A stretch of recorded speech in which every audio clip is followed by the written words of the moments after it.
आज के इस वीडियो में कक्षा 12 के भौतिक विज्ञान पेपर हल के बारे में बताया जाएगा। 2025 में जो भौतिक विज्ञान का पेपर हुआ था, पेपर का कोड 346 JU के सभी प्रश्नों को हल करके बताया जा रहा है। पिछले भाग के वीडियो में प्रश्न नंबर 1 से लेकर के प्रश्न नंबर 4 तक के सभी प्रश्नों को हल करके वीडियो अपलोड कर दिया गया है। यदि उस भाग का वीडियो आप सभी लोग नहीं देखे होंगे तो डिस्क्रिप्शन बॉक्स में उस वीडियो का जो है लिंक जो है मिल जाएगा, वहां से जा करके वीडियो को देख सकते हैं। तो इस भाग में प्रश्न नंबर 5 से लेकर के आगे के सभी प्रश्नों को हल करके बताया जाएगा। तो प्रश्न नंबर 5 है, त्रिज्य चुंबकीय क्षेत्र क्या है? उपयुक्त आरेख की सहायता से चल कुंडली का सिद्धांत समझाइए, इसकी सुग्राह्यता कैसे बढ़ाई जा सकती है। तो इसमें जो है 3 प्रश्न दिया गया है, एक एक प्रश्न को जो है हम लोग समझेंगे। पहले हमको जानकारी रखेंगे कि त्रिज्य चुंबकीय क्षेत्र क्या है। तो यहाँ पर हेडिंग नोट करेंगे त्रिज्य चुंबकीय क्षेत्र। और त्रिज्य चुंबकीय क्षेत्र क्या होते हैं? तो त्रिज्य चुंबकीय क्षेत्र वह चुंबकीय क्षेत्र जिसमें कुंडली का तल सदैव चुंबकीय क्षेत्र के क्या होता है? समांतर होता है, त्रिज्य चुंबकीय क्षेत्र कहलाता है। मतलब जो त्रिचुंबकीय क्षेत्र होता है उसमें जो चुंबकीय क्षेत्र होते हैं उसमें कुंडली का जो तल होता है वह सदैव चुंबकीय क्षेत्र के क्या होते हैं? समांतर होते हैं। मतलब 180 अंश के कोण बनाते हैं। तो यहाँ पर जो है त्रिचुंबकीय क्षेत्र की परिभाषा समझ में आ गया होगा। तो त्रिचुंबकीय क्षेत्र की परिभाषा अपने कॉपी में चाहे इसे नोट कर लीजिए या इसे 2 बार पढ़िए, परिभाषा आपको क्या होगा? याद हो जाएगा। अब इसमें पूछा गया है कि उपयुक्त आरेख की सहायता से चल कुंडली का सिद्धांत समझाइए। तो यहाँ पर एक आरेख भी बनाना है। अब यहाँ पर पहले समझेंगे कि चल कुंडली धारा मापी की सिद्धांत क्या है। तो लिखेंगे यहाँ पर चल कुंडली धारा मापी का जो सिद्धांत है, तो लिखेंगे चल कुंडली धारा मापी का सिद्धांत यह है कि जब एक धारा मापी कुंडली को एक समान चुंबकीय क्षेत्र में रखा जाता है तो उस पर एक बलयुग्म कार्य करता है। इस बलयुग्म के कारण कुंडली विक्षेपित होती हैं और विक्षेपण की मात्रा धारा के मान के क्या होती हैं? समानुपाती होती हैं। मतलब यहाँ पर जो विक्षेपण कोण होगा वह धारा के क्या है? अनुक्रमानुपाती है। ये फाई का नाम जो है विक्षेपण कोण है और आई का नाम है धारा है। तो विक्षेपण की जो मात्रा होती है वह धारा के क्या होती हैं? समानुपाती कहिए या अनुक्रमानुपाती कह सकते हैं। तो यहाँ पर विक्षेपण को धारा क्या मान के क्या है? समानुपाती होता है। अगर सुग्राह्यता को बढ़ाया जा सकता है तो सुग्राह्यता कैसे बढ़ाया जा सकता है? पहले इसका सूत्र समझेंगे। सुग्राह्यता का सूत्र होता है SI बराबर होता है NAB/C होता है। अगर N देखेंगे ऊपर जो है यह अंश में है, A अंश में है और B अंश में है, तो मतलब यह फेरों की संख्या से बढ़ाया जा सकता है, क्षेत्रफल से बढ़ाया जा सकता है, चुंबकीय क्षेत्र से बढ़ाया जा सकता है। लेकिन यह जो C लिखा गया है यह धारिता है, तो धारिता के साथ जो है बढ़ाया नहीं जा सकता है। अगर ये बढ़ेगा तो सुग्राह्यता घटेगा। किससे बढ़ता है? फेरों की संख्या से, क्षेत्रफल से, चुंबकीय क्षेत्र से। तो यहाँ लिखेंगे पहला, कुंडली में फेरों की संख्या को बढ़ा दिया जाए तो सुग्राह्यता का मान क्या हो जाएगा? बढ़ जाता है। कुंडली का क्षेत्रफल A को अगर बढ़ा दिया जाए तो सुग्राह्यता का मान क्या हो जाएगा? बढ़ जाता है। और तीसरा लिखेंगे चुंबकीय क्षेत्र B का मान जो अगर बढ़ा दिया जाए तो सुग्राह्यता का मान क्या हो जाएगा? बढ़ जाता है। तो उम्मीद करते हैं यह प्रश्न आप लोगों को अच्छे से समझ में आ गया होगा। तो इसे अपने कॉपी में एक बार लिख के 2 बार पढ़िए, परिभाषा पूरा आपको क्या होगा? याद हो जाएगा। तो अब सीखेंगे अगला प्रश्न।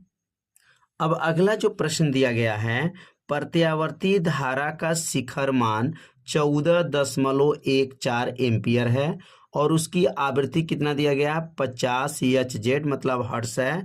इसके 2 चक्रों को धारा समय ग्राफ में दर्शाइए। धारा का वर्ग माध्य मूल मान क्या होगा, इसके शून्य से शिखर मान प्राप्त करने में कितना समय लगेगा। तो यहाँ पर देखा जाए तो इसमें 2 और 3 प्रश्न, मतलब यहाँ तक तो 2 प्रश्न हैं और एक प्रश्न और जोड़ा गया है, मतलब इसमें 3 प्रश्न दिया गया है। तो कैसे इसको हल करेंगे, तो यहाँ सबसे पहले लिखेंगे हल, और हल में लिखेंगे यहाँ पर किसका मान दिया गया है, तो धारा का जो शिखर मान दिया गया है, धारा का शिखर मान को आई नॉट से प्रदर्शित करते हैं और आई नॉट का मान दिया गया है 14.14 एम्पियर दिया गया है। और यहाँ पर आवृत्ति जो दिया गया है एफ बराबर जो दिया गया है वह 50 हर्ट्ज है, Hz से प्रदर्शित करते हैं। अब इसमें जो है IRMS का मान पूछा जा रहा है, IRMS का मान पूछा जा रहा है प्रश्न में, तो IRMS का मान निकालना है। अब IRMS निकालने के लिए फार्मूला बना है, और IRMS के लिए फार्मूला क्या बना है, तो आप लोग फार्मूला जानते होंगे कि कैसे IRMS का मान निकाला जाता है। तो यहाँ लिखेंगे IRMS का फार्मूला है I नॉट बटा करनी में 2 होता है। अब ये किनका सूत्र है, तो IRMS बराबर सूत्र क्या है, I नॉट बटा करनी में 2 होता है। अब IRMS बराबर होगा, I नॉट का मान क्या दिया गया है 14.14 दिया गया है, और करनी 2 का मान होता है 1.414 होता है। जब इसको सॉल्व करेंगे, इसको भाग देंगे तो कितने बार में भाग जाएगा, तो IRMS बराबर 10 बार में भाग चला जाएगा, तो 10 एम्पियर जो है यहाँ पर मान निकल गया। तो एक प्रश्न जो है समझ में आ गया होगा कि इसमें जो है IRMS का मान पूछा गया था और IRMS का मान जो है 10 एम्पियर आ गया। एक प्रश्न जो इसमें क्या हो गया, समाप्त हो गया। अब इसमें 2 चक्रों द्वारा समय ग्राफ को आपको दर्शाना है, और धारा का जो है कर इसमें शून्य शिखर प्राप्त करने के लिए कितना समय लगेगा, और इसमें समय भी पूछा जा रहा है। तो सबसे पहले जो है इसमें आवर्तकाल निकाल लेंगे, और आवर्तकाल निकालने के लिए फार्मूला क्या बना है, तो लिखेंगे यहाँ पर आवर्तकाल को टी से दिखाते हैं, और टी बराबर सूत्र होता है 1 बटा आवृत्ति होता है। आवृत्ति के व्युत्क्रम को आवर्तकाल कहा जाता है। तो आवर्तकाल को टी से दिखाएंगे तो टी बराबर 1 बटा एफ होता है, तो टी बराबर हो गया 1 बटा एफ। एफ का मान इसमें कितना दिया गया है प्रश्न में, तो यहाँ पर देख सकते हैं एफ का मान 50 दिया गया है। अब यहाँ एफ का मान 50 रख देंगे, 50 में जो है 50 से 1 में अगर भाग देंगे तो टी बराबर क्या आ जाएगा 0.002 सेकंड आ जाएगा, 0.02 सेकंड आ जाएगा। ये तो आवर्तकाल निकल गया। अब इसमें बताना है प्रश्न में क्या दिया गया, तो आवर्तकाल निकलने के बाद 2 काम पूरा हो गया। अब तीसरा काम को समझेंगे। लिखा गया 2 चक्रों का धारा समय ग्राफ दर्शाइए और कर इसके शून्य शिखर प्राप्त करने में कितना समय लगेगा। तो यहाँ पर जो प्रश्न दिया गया है एक बार देख सकते हैं कि धारा समय ग्राफ में हमको दर्शाना, वो भी 2 चक्र में दर्शाना है, और जो है शिखर मान प्राप्त करने में कितना समय लगेगा। तो सबसे पहले अब यहाँ पर 2 चक्र का ग्राफ सीखेंगे। जैसे यहाँ पर एक एक्स अक्ष बनाएंगे और एक वाई अक्ष बना लेंगे। इसमें 2 चक्र अगर निकालना है, यहाँ से लेकर के यह 1 चक्र हो गया, यहाँ से लेकर के 1 चक्र कहते हैं, और यहाँ से लेकर के यह 2 चक्र हो गया। यहाँ पर 2 चक्र बन चुका है। तो इसमें जो है देखा जाए तो इसमें 2 चक्र बना है।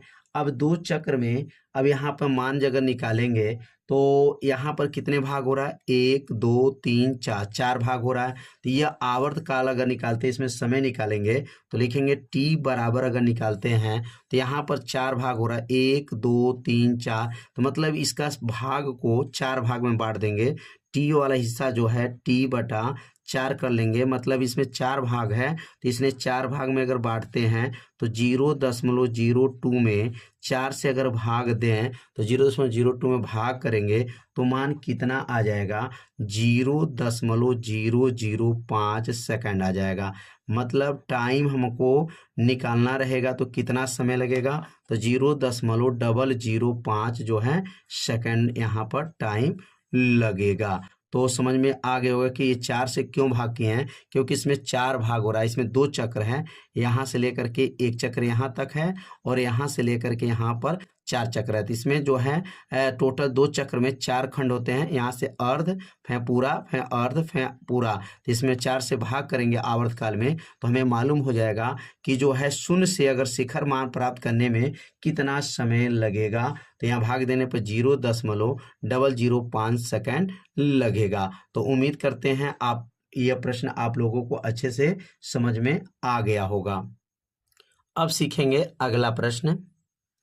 अब अगला जो प्रश्न है, विद्युत चुंबकीय तरंग के वैद्युत क्षेत्र सदिश का आयाम ई नॉट का मान दिया गया है 150 न्यूटन प्रति कूलम, आवृत्ति जो म्यू है 50 जो है मेगा हर्ट्ज है। तो ज्ञात कीजिए, यहाँ पर चुंबकीय क्षेत्र का आयाम बताना है, बी नॉट का मान निकालना है और जो है यहाँ पर दिया गया है अगला जो मान दिया गया है कोणीय आवृत्ति का मान ज्ञात करना है और तरंगदैर्घ्य का मान ज्ञात करना है। तो इसमें 3 प्रश्न पूछा गया है, क्रमशः एक एक प्रश्न को हम लोग हल करेंगे। पहले यहाँ लिखेंगे हल, और हल में यहाँ पर किसका मान दिया गया है पहले नोट कर लिया जाए। तो इस प्रश्न में जो मान दिया गया है यहाँ पर ई नॉट का मान दिया गया है। कितना मान दिया गया है, तो ई नॉट का मान 150 न्यूटन प्रति कूलम दिया गया है। तो एक मान नोट हो गया। और ये म्यू जो है कितना दिया गया है 50, क्या लिखा गया न्यू जो है न्यू 50 मेगा हर्ट्ज है यहाँ पर है।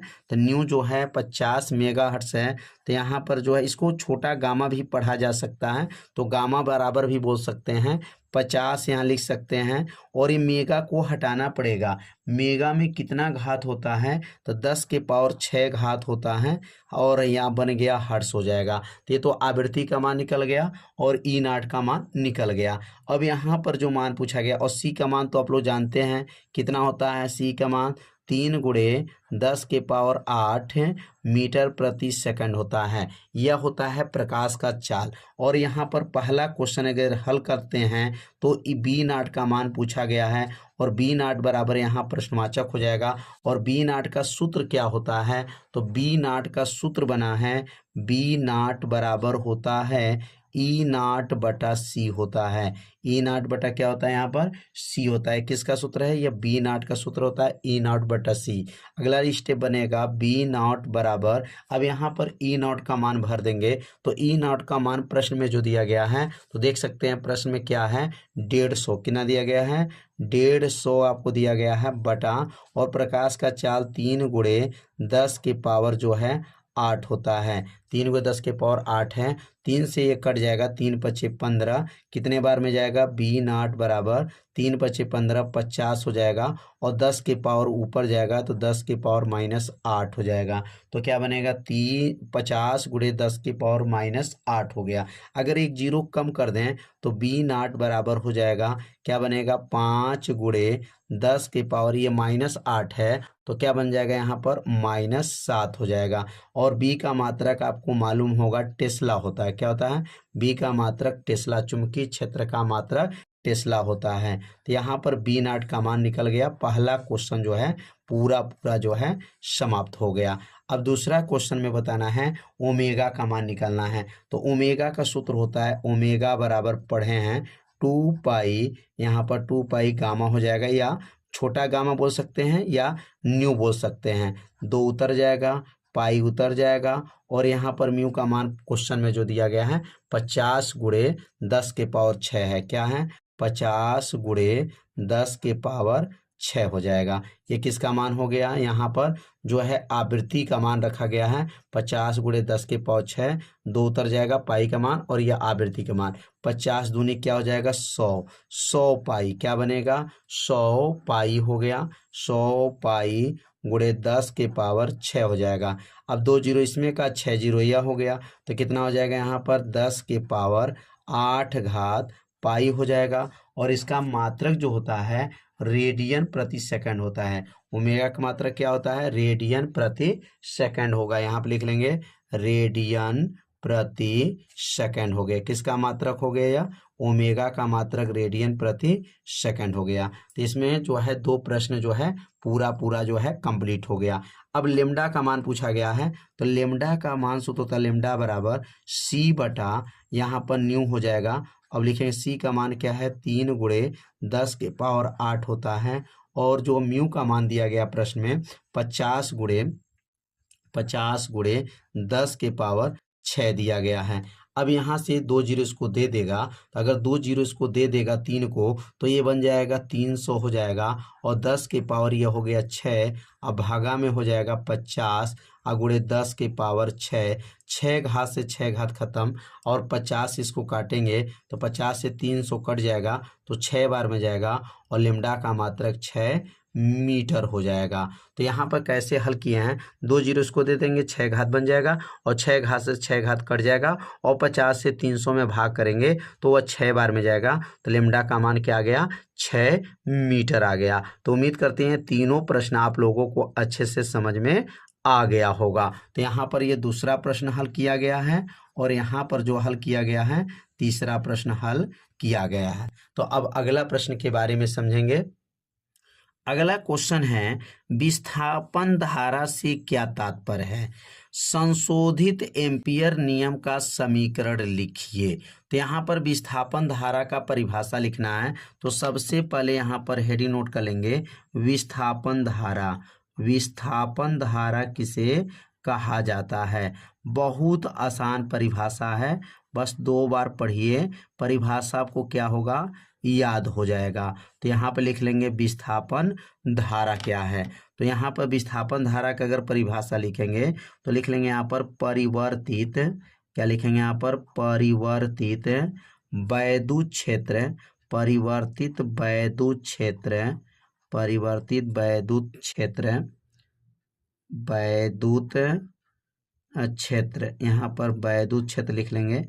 परिवर्तित वैद्युत क्षेत्र के कारण, परिवर्तित वैद्युत क्षेत्र के कारण, परिवर्तित वैद्युत क्षेत्र के कारण उत्पन्न, एक लाइन का परिभाषा है, परिवर्तित वैद्युत क्षेत्र के कारण उत्पन्न धारा को, उत्पन्न धारा को विस्थापन धारा कहते हैं। विस्थापन धारा कहते हैं। विस्थापन धारा कहते हैं। धारा कहते हैं। कितना आसान परिभाषा है, बस एक बार पढ़िए, परिभाषा क्या होगा? याद हो जाएगा। एक बार और पढ़ते हैं, परिभाषा देखेंगे। परिवर्तित मतलब अलग अलग वैद्युत क्षेत्र के कारण उत्पन्न धारा को विस्थापन धारा कहते हैं। अब यहाँ पर एम्पियर का जो है नियम का समीकरण लिखना है, वो भी संशोधित एम्पियर का जो नियम लिखना है। तो यहाँ लिख लेंगे संशोधित, यहाँ हेडिंग नोट करेंगे संशोधित, संशोधित जो है संशोधित एम्पियर का नियम, एम्पियर का समीकरण लिखना है, का समीकरण। अब यहाँ पर संशोधित जो है एम्पियर का समीकरण का सूत्र क्या है? तो यहाँ पर अगर सूत्र की बात करेंगे तो क्या सूत्र इन क्या है? संशोधित एम्पियर का समीकरण का क्या सूत्र बना हुआ है? अब सूत्र के बारे में समझेंगे। अब यहाँ पर क्या करेंगे? सूत्र नोट कर लेंगे। सूत्र क्या होता है? समाकलन होता है, PdL होता है। किनका सूत्र है? संशोधित एम्पियर का समीकरण का सूत्र है। और ये होता है B नॉट होता है, म्यू नॉट, क्या पढ़ेंगे इसको? Mu naught. और यहाँ लिखेंगे IC प्लस ID होता है। यह जो है संशोधित कर दिया गया है। पहले एम्पियर का समीकरण क्या सूत्र होता था, समाकलन बी डी एल होता था, म्यू नाट गुणे सी था। म्यू नाट गुणे यहाँ पर क्या पढ़ते थे, आई का नाम क्या था, धारा। यहाँ पर अब क्या हो गया, आई सी और आई डी, यहाँ दो धारा हो गया। तो अब दो धारा का नाम क्या है, अब दोनों धारा के बारे में समझेंगे। यह जो है संशोधित एम्पियर का समीकरण का यह सूत्र हो गया। अब यह जो है इसमें आई सी का अगर नाम लिखेंगे तो यहाँ आई सी का नाम हो जाएगा चालन धारा हो जाएगा। कौन धारा है, चालन धारा हो जाएगा, यहाँ पर चालन धारा हो जाएगा। और आई डी का क्या नाम है, तो लिखेंगे यहाँ पर आई और डी का नाम, आई डी का नाम है विस्थापन धारा है। तो यहाँ पर चालन धारा, विस्थापन धारा, यह जो सूत्र को जो बना हुआ है यह संशोधित जो है एम्पियर का समीकरण का सूत्र हो गया। यहाँ पर समाकलन बी डी एल बराबर म्यू नाट, और म्यू नाट का नाम क्या है, तो इसको बोला जाता है जो है चुंबकशीलता, और आईसी का नाम है चालन धारा, और आईडी का नाम है विस्थापन धारा है। तो यह जो है समीकरण के बारे में आप लोगों को अच्छे से समझ में आ गया होगा। तो अब सीखेंगे अगला प्रश्न। अब अगला जो प्रश्न है, समतल ध्रुवित प्रकाश क्या होता है, पोलोराइड द्वारा साधारण प्रकाश, आंशिक ध्रुवित प्रकाश एवं पूर्ण ध्रुवित प्रकाश की पहचान किस प्रकार की जाती है। तो यहाँ पर जो है दो प्रश्न दिया गया है। तो सबसे पहले हेडिंग नोट करेंगे, समतल ध्रुवित प्रकाश। समतल ध्रुवित प्रकाश किसे कहते हैं। अब इनका पहले परिभाषा को समझ लेंगे कि समतल ध्रुवित प्रकाश की क्या परिभाषा है। तो यहाँ पर हेडिंग नोट करने के बाद से यहाँ पे लिखेंगे कि जो समतल ध्रुवित प्रकाश जो होते हैं, ऐसा प्रकाश होता है जो वैद्युत वेक्टर के कंपन प्रकाश के कण एक ही दिशा के लंबवत न होकर केवल एक ही दिशा में सममित रूप से होते हैं, समतल ध्रुवित प्रकाश कहलाते हैं। तो यहाँ पर जो है यह प्रकाश सभी दिशाओं में नहीं फैले होते हैं, केवल एक ही दिशा में फैले होते हैं, इसी को कहा जाता है समतल ध्रुवित प्रकाश कहा जाता है। तो यहाँ पर परिभाषा अगर लिखना है तो लिख सकते हैं ऐसा प्रकाश, क्या लिखेंगे यहाँ पर, ऐसा प्रकाश। परिभाषा को अपने कॉपी में लिखते चलेंगे जिससे आपको क्या होगा, परिभाषा याद भी होगा। तो क्या लिखेंगे, ऐसा प्रकाश, ऐसा प्रकाश जिसमें वैद्युत वेक्टर के, जिसमें वैद्युत वेक्टर के, वैद्युत वेक्टर के, वैद्युत वेक्टर के कंपन, वैद्युत वेक्टर के कंपन, वैद्युत वेक्टर के कंपन प्रकाश, प्रकाश, प्रकाश के संचरण, प्रकाश के संचरण, प्रकाश के संचरण की दिशा, संचरण की दिशा, दिशा के लंबवत, लंबवत न होकर, मतलब 90 अंश के कोण न होकर, न होकर केवल, न होकर केवल, केवल एक ही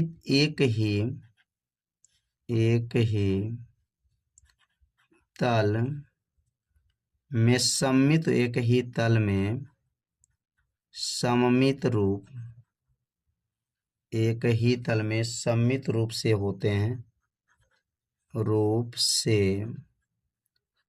होते हैं, होते हैं। ऐसे प्रकाश को, ऐसे प्रकाश को क्या कहा जाता है, समतल ध्रुवित प्रकाश कहते हैं। समतल ध्रुवित प्रकाश कहते हैं, ध्रुवित प्रकाश कहते हैं। परिभाषा को एक बार और समझते हैं।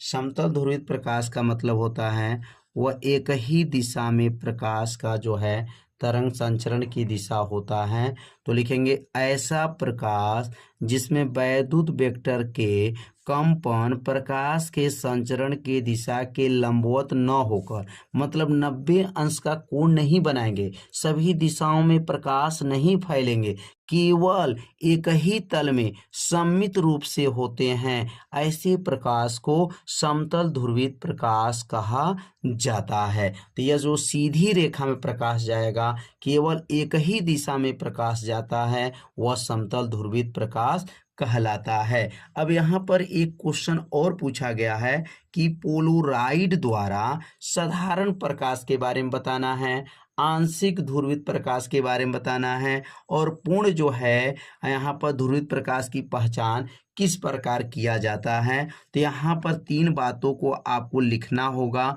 और यहाँ पर साधारण प्रकाश के लिए, आंशिक ध्रुवित प्रकाश के लिए और पूर्ण जो है ध्रुवित प्रकाश के लिए पहचान करेंगे। तो यहाँ पर पहला पहचान कैसे होगा, तो यहाँ पर पहला पहचान के बारे में लिखेंगे कि यदि जो है, अगर यहाँ पर आंशिक साधारण प्रकाश के बारे में लिखना हो या आंशिक ध्रुवित प्रकाश के बारे में लिखना हो, तो एक एक को बारे में आपको बताया जाएगा कि यदि पोलराइड को घुमाने पर जो निर्गत प्रकाश की तीव्रता है, अगर वह नियत रहती है, तो आपतित प्रकाश जो होते हैं वह अध्रुवित होते हैं। तो यहाँ पर लिख सकते हैं पहला बात। दूसरी बात अगर लिखना है, तो यदि पोलराइड को घुमाने पर निर्गत प्रकाश की तीव्रता यदि बदलती है तथा किसी विशेष स्थिति में वह न्यूनतम हो जाती है, तो वह आंशिक ध्रुवित प्रकाश कहलाती हैं। तो यहाँ पर पहला जो है आंशिक वाले पहले समझ लेते हैं।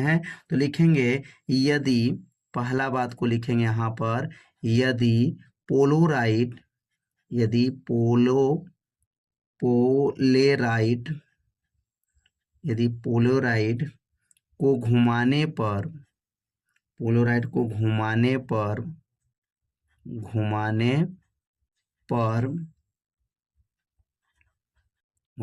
पर निर्गत प्रकाश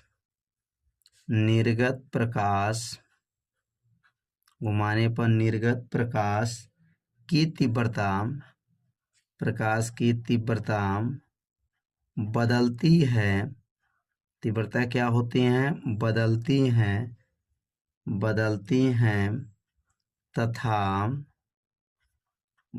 हैं तथा किसी विशेष स्थिति,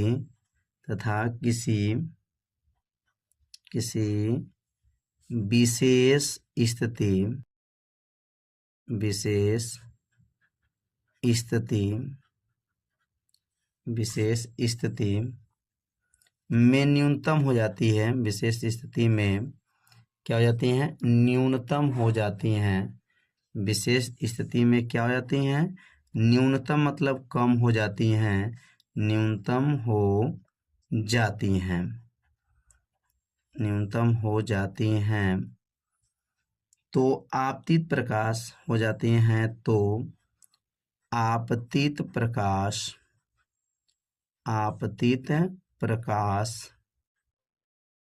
प्रकाश आंशिक ध्रुवित होती हैं, आंशिक ध्रुवित होती हैं।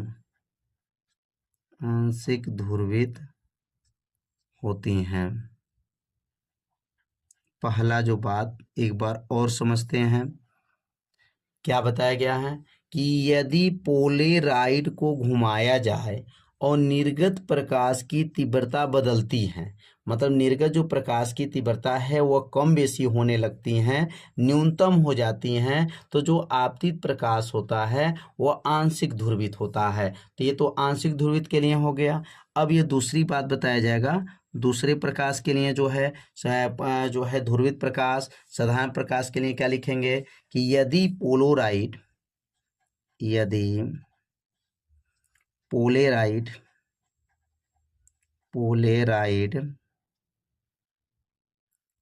को घुमाने पर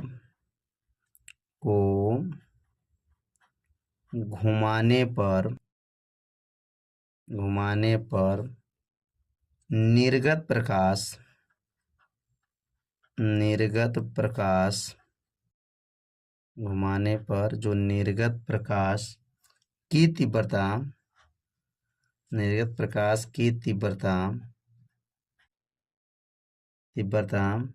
नियत होती हैं, नियत रहती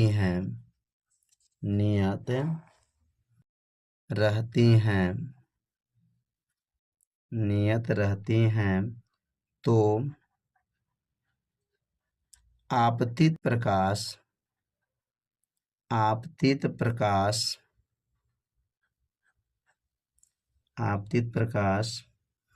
अध्रुवित होता है, अध्रुवित होता है होगा। यदि पोलराइड के घुमाने पर निर्गत प्रकाश की तीव्रता अगर नियत रहता है तो आपतित प्रकाश क्या होता है, अध्रुवित होता है। तो उम्मीद करते हैं यह प्रश्न आप लोगों को अच्छे से समझ में आ गया होगा। तो अब सीखेंगे अगला प्रश्न। अगला जो प्रश्न है, सीजियम के पृष्ठ पर 3300 एंगस्ट्रॉन का तरंगदैर्घ्य का प्रकाश आपतित होने पर निकलने वाला फोटो इलेक्ट्रॉनों की अधिकतम गतिज ऊर्जा ज्ञात कीजिए। सीजियम का कार्यफलन दिया गया है 1.9 इलेक्ट्रॉन वोल्ट। तो यहाँ पर प्रश्न में किसका किसका मान दिया गया, पहले इसको नोट कर लेते हैं। पहला जो मान दिया गया है लेम्डा का मान है, और लेम्डा का मान इसमें दिया गया है 3300 एंगस्ट्रॉन दिया गया है। अब एंगस्ट्रॉन को जब बदलेंगे तो क्या लिखेंगे यहाँ पर 3300 एंगस्ट्रॉन में 10 के पावर -10 घात होता है, और यह एंगस्ट्रॉन से किस में बदल जाएगा, मीटर में बदल जाएगा। और लेम्डा बराबर अगर यहाँ पर 1 2 3 तीन स्थान पर अगर दशमलव लगा दें तो ये 10 के पावर जो 10 घात था वह -7 घात हो जाएगा, और ये बन जाएगा मीटर हो जाएगा। 1 2 3 तीन स्थान यहाँ दशमलव लगाया गया तो -10 से -7 जो है मान हो गया, और ये लेम्डा का मान हो चुका है। अब अगला जो मान दिया गया है, इसमें दिया गया अधिकतम गतिज ऊर्जा, इसको ईके से प्रदर्शित करते हैं, और अधिकतम गतिज ऊर्जा आपको निकालना है। और कार्यफलन को बड़ा W से दिखाते हैं, 1.9 इलेक्ट्रॉन वोल्ट है। अब यहाँ पर अगर ईके का सूत्र देखा जाए तो यहाँ पर ईके का सूत्र होता है अधिकतम गतिज ऊर्जा। ईके बराबर सूत्र बना हुआ है कि यहाँ पर सूत्र यदि देखेंगे तो एच जो होता है HC बटा लेम्डा होता है माइनस यह कार्यफलन होता है। तो यहाँ पर कार्यफलन जो दिया गया है इलेक्ट्रॉन वोल्ट में दिया गया है, तो यहाँ पर इसको भी इलेक्ट्रॉन वोल्ट में, क्योंकि ये जूल में आएगा तो जूल में से आएगा, तो यहाँ पर भाग करेंगे 1.6 गुणे 10 के पावर -19 से अगर भाग करेंगे तो यह जो है मान जो है इलेक्ट्रॉन वोल्ट में आ जाएगा। और यह भी W का मान इलेक्ट्रॉन वोल्ट में है, तो इसको हल करने में क्या हो जाएगा, आसानी हो जाएगा। अब ई के बराबर एच का मान क्या होता है 6.6 गुणे 10 के पावर -34 होता है, और सी का मान होता है 3 गुणे 10 के पावर 8 होता है, पूरे का भागा हो गया। लेम्डा का मान 3.3 है, अगुड़े 10 के पावर जो है -7 हो गया, अगुड़े 1.6 गुणे 10 के पावर -19 हो गया। यहाँ 1.6 गुणे 10 के पावर -19 से भाग करेंगे तो यह मान जो आएगा तो यह इलेक्ट्रॉन वोल्ट में आ जाएगा। पहले जो है अगर इसमें भाग नहीं करेंगे तो ये जूल में आएगा, और यहाँ सवाल इलेक्ट्रॉन वोल्ट में दिया है इसलिए इससे भाग करेंगे, माइनस हो गया, और कार्यफलन का मान दिया गया है 1.92 इलेक्ट्रॉन वोल्ट दिया गया है। अब इसको सॉल्व आप लोग कर लीजिएगा, तो सॉल्व करने में हल करेंगे तो हल करने में आएगा 3.75, कितना आएगा यहाँ पर 3.75 इलेक्ट्रॉन वोल्ट आ जाएगा, -1.92 इलेक्ट्रॉन वोल्ट है। अब इसमें से 3.752 इलेक्ट्रॉन वोल्ट में से 1.92 को घटा देंगे तो यहाँ पर ईके का मान आ जाएगा 1.85 इलेक्ट्रॉन वोल्ट हो जाएगा। तो इसको जो है यहाँ पर थोड़ा सा गुणा भाग करना होगा, तो इसको सॉल्व करने पे जो मान आएगा 3.75 इलेक्ट्रॉन वोल्ट आएगा, और इसमें से इसको घटा देंगे तो 1.85 इलेक्ट्रॉन वोल्ट आ जाएगा। तो उम्मीद करते हैं यह प्रश्न आप लोगों को अच्छे से समझ में आ गया होगा। तो आज के इस प्रश्न में 5 के सभी प्रश्नों को हल करके बताया गया है। तो अगले भाग में जो प्रश्न नंबर 6 वाले खंड है इसको हल करके बताया जाएगा। यदि उस भाग का वीडियो आपको देखना होगा तो डिस्क्रिप्शन बॉक्स को एक बार चेक कर लीजिएगा, वहाँ पर उस वीडियो का जो है लिंक जो है दे दिया जाएगा, वहाँ से जा कर के वीडियो को देख सकते हैं। तो आज की वीडियो में जो है इतना ही रहेगा, मिलते हैं अब अगले भाग में। तब तक के लिए जय हिंद,